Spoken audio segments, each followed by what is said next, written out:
ha salido, por fin, el último volumen de la magna biografía de Picasso de Sir John Patrick Richardson, que muy modestamente firma simplemente como John Richardson,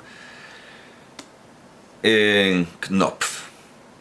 Último volumen póstumo de una biografía incompleta. No ha llegado a terminarla y se ha quedado en 1943, en el año 1943.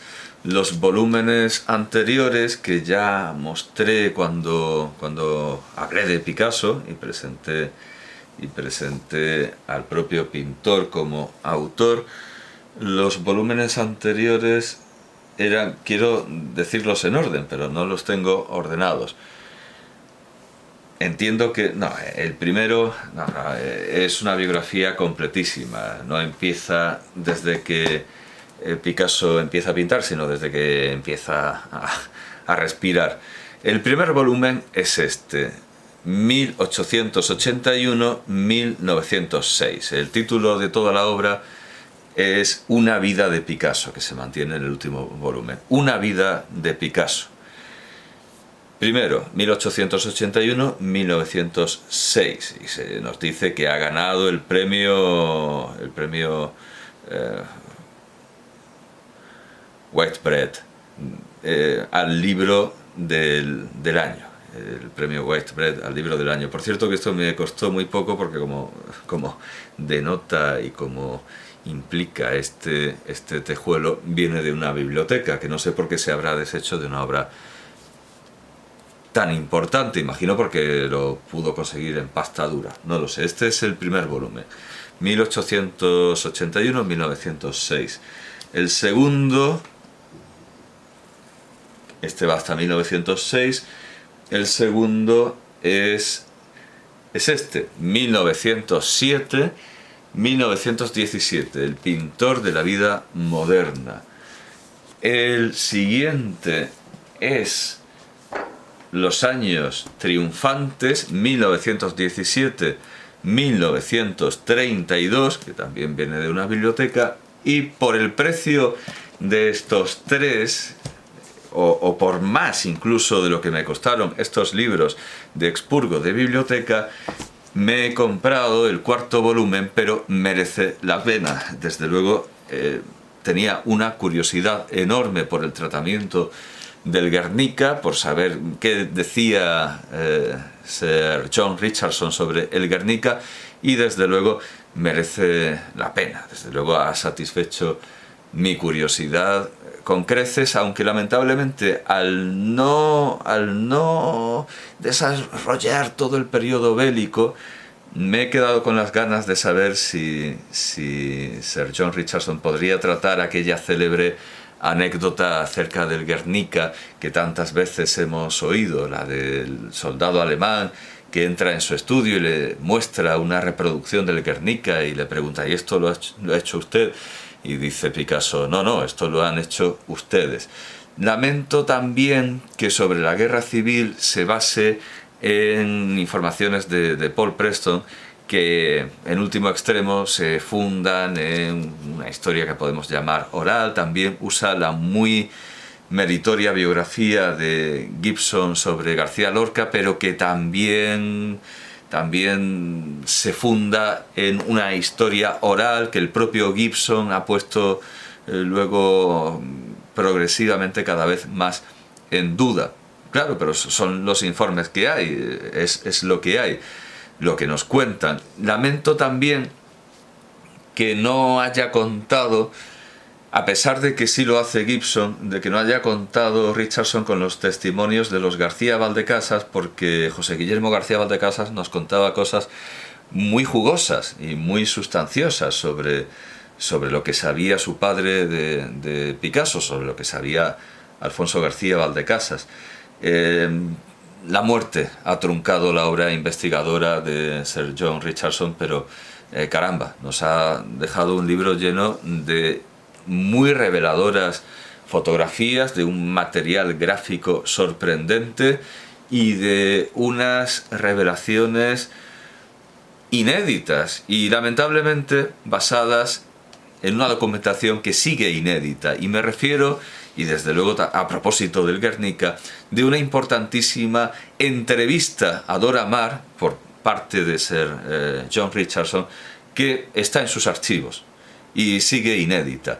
Pero en esa entrevista, por ejemplo, Dora Maar, con toda la fiabilidad que pueda concedérsele a los últimos años de Dora Maar, que bueno, es comparable a la de otros, no tanto como Camille Claudel, pero bueno, es comparable a la de otros autores vanguardistas y revolucionarios en Francia que luego se volvieron enormemente reaccionarios y conservadores.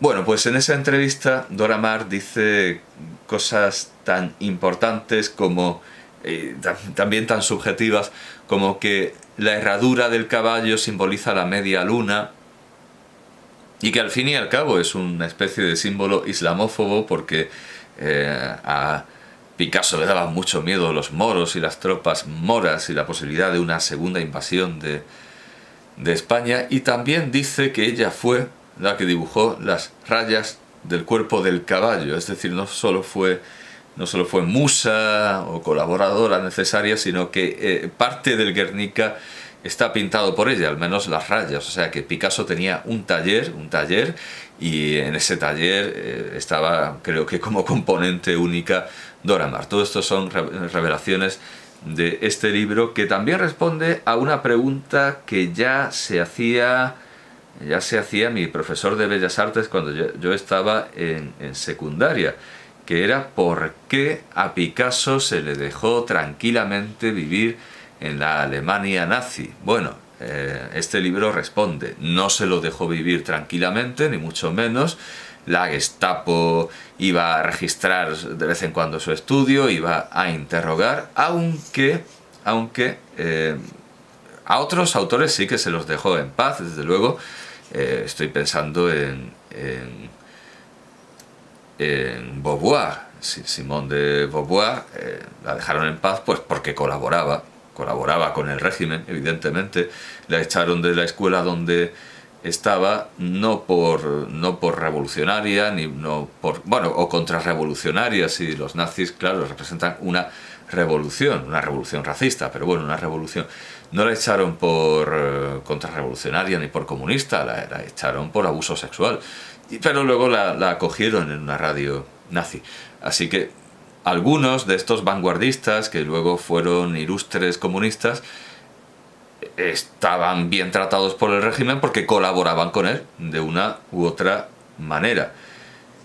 A Picasso no lo dejaron en paz, desde luego, porque iban a investigarlo, pero sí que contó con el apoyo de unos cuantos nazis intelectuales, algunos en absoluto influyentes, como Ernst Jünger. Jünger fue a su estudio a conversar con él, y se deshicieron los uniformes y se deshizo la guerra cuando hablaba con Jünger, y era como dialogar con un amigo. A otros nazis, desde luego, a otros artistas reaccionarios, Picasso no los podía ver. Pero bueno, con Jünger, según cuenta él mismo, sí que hubo una conversación muy amable y muy fuera del uniforme de la situación bélica. Pero sobre todo el nazi que lo protegió por encima de todos sus admiradores fue Arno Breca, cuyo discípulo, por cierto, maltrató Picasso en la exposición de París de 1937, de la que se nos dan magníficos testimonios gráficos. Ese pabellón nazi con el águila frente al pabellón soviético, con los dos proletarios, con la hoz y el martillo, y la Torre Eiffel en medio. Bueno, pues en esa exposición universal trató muy mal a un discípulo de Breca, al maestro de Breca. Y decía que le pidió consejo, y él se hizo el sordo y le dio la espalda. Y dice: y esto es lo que hace un gran artista, Miguel Ángel. si hubiera dado la vuelta y me hubiera dado un consejo, bueno, no lo sé, pero Miguel Ángel no era comunista, no lo sé. El caso es que Arnaud Breca, a pesar de haber maltratado tanto a su referente escultórico, a su modelo artístico, y a pesar de ser la obra de Breca tan antipicasiana y tan, bueno, tan reaccionaria y tan contraria, o no, algo de picasiano tendrá Breca, aunque sea lo del arte negro, porque al final Breca podría decir, como Leni Riefenstahl, que no, esto de los nazis fue solo un trabajo. A mí lo que me interesaba era el África negra. Tanto Breca como Leni Riefenstahl acabaron en el África negra. Breca retratando a Leopold Sédar Senghor y Leni Riefenstahl pues ahí de la mano con los nativos, con algunas tribus que iba a documentar gráficamente. Estoy buscando vanamente el pasaje sobre el Guernica, que quizás sea... Bueno, de hecho aquí está esta fotografía, ya lo he dicho, el pabellón nazi contra el pabellón comunista. Bueno, pues a pesar de este desprecio de Picasso por el arte reaccionario, por mejor decir, el arte conservador, Arnaud Breca, que fue por otro lado tan admirado por Cocteau, pero por razones desde luego distintas, y que más o menos caricaturiza a Richardson, hablando de esos músculos a punto de estallar y de esas imágenes homoeróticas que entusiasmaban a Cocteau, a pesar del valor político. El valor estético y sensual atraían a Cocteau por encima del valor político. Aquí está el testimonio de Aristide Maillol, que dice esto, que Miguel Ángel, dice, ¿piensas que Miguel Ángel me habría dado la espalda y no me habría dado un consejo? Bueno, no sabemos lo que hubiera hecho Miguel Ángel, pero de todas maneras Miguel Ángel no tenía un espíritu de partido, ya lo digo, Miguel Ángel no era comunista. Bueno, pues a pesar de haber tratado así a Aristide Maillol, Breca fue, según Richardson, el principal artífice de la seguridad de Picasso en el París nazi. Pero vamos, hay una infinidad de descubrimientos que este libro, esta biografía trunca, nos ofrece. En cuanto a la vida de John Richardson, que aparece aquí en la última solapa de la última edición con fotografía, bueno, pues aquí nos aparece resumida. John Richardson nació en Londres en 1924. El primer volumen de su aclamada Una vida de Picasso se publicó en 1991. Ya hace de esto, es normal que pueda conseguirlo a precio tan bajo, 1991. Y fue galardonada con el prestigioso Whitbread Award, bueno, al libro del año. Es también autor de la memoria El aprendiz de brujo, de una colección de ensayos, Monstruos sagrados, maestros sagrados, y de libros sobre Manet y Braque. Ha escrito para The New York Review of Books, para el New Yorker y para Vanity Fair. En 2011 fue galardonado con la Orden de las Artes y las Letras de Francia, y en 2012 fue ordenado caballero comendador de la Orden del Imperio Británico, y murió en 2019, dejando, como digo, incompleta esta vida de Picasso. Por cierto, si este libro contiene esquirlas de una entrevista inédita a Dora Maar, la propia fotografía de la portada es obra de Dora Maar. Pero no solo este libro es fundamental para conocer, desde luego, a Picasso y Dora Maar, sino a otros muchísimos pintores, escultores, fotógrafos, artistas del siglo de Picasso, del que muy bien podría llamarse siglo de Picasso, como siglo de Luis XIV. etcétera. Y un ejemplo es Arno Breca, por ejemplo, Arno Breca, que nos da a Richardson este lado, quizá inédito, pero bueno, no demasiado, porque se sabía de la apertura mental de Arno Breca. No voy a sostener toda la vida de Picasso, bueno, sí, la voy a mostrar.